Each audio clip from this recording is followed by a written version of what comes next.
Now, the National President of the Presbyterian Church of Ghana National Catechist and Caretakers Conference, Catechist Joseph William Fynn, has made a passionate call to members and leaders of the conference to fully commit to the ongoing Kutunse Project, which seeks to establish a permanent conference center for the church. Speaking at the 43rd Annual Conference and 2025 National Consultative Assembly held at the GNAT IRS Hostel, Ejisu-Abankro, Kumasi, the president stressed that the project has come to stay and should be accomplished, adding that this is the opportune time for the church to rise and build its own facility.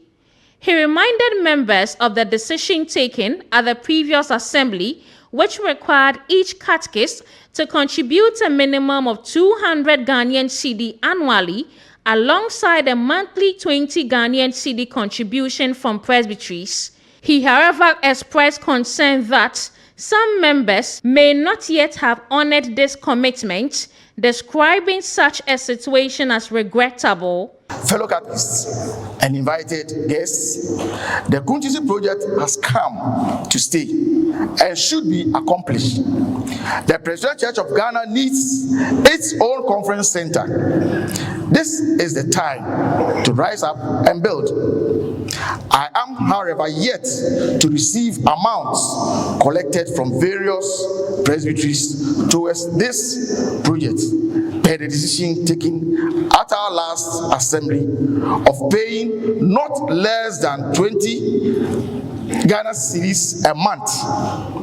This is in addition to the minimum contribution of 200 Ghana cedis per member per year. As agents and leaders, we are supposed to lead and set a good example. It will be a shame if some of us gathered here have not paid the minimum contribution of 200 Ghana cedis per member per year for 2024. We are now in 2025. I will therefore urge this assembly to have a special fundraising towards this project before we close the assembly.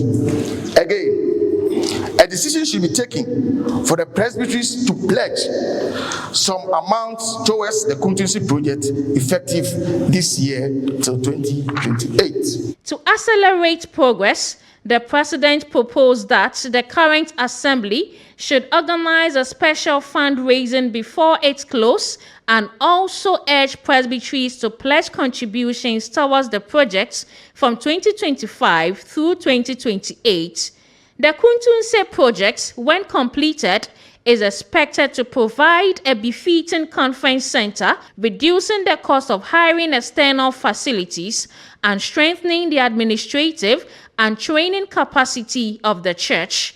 The president's call received strong support from delegates, with many affirming their commitment to the project as a symbol of unity, stewardship, and legacy for future generations. The Kutunse Project represents a bold step forward for the church, combining tradition with innovation to create a space that will serve both spiritual and practical needs for generations to come.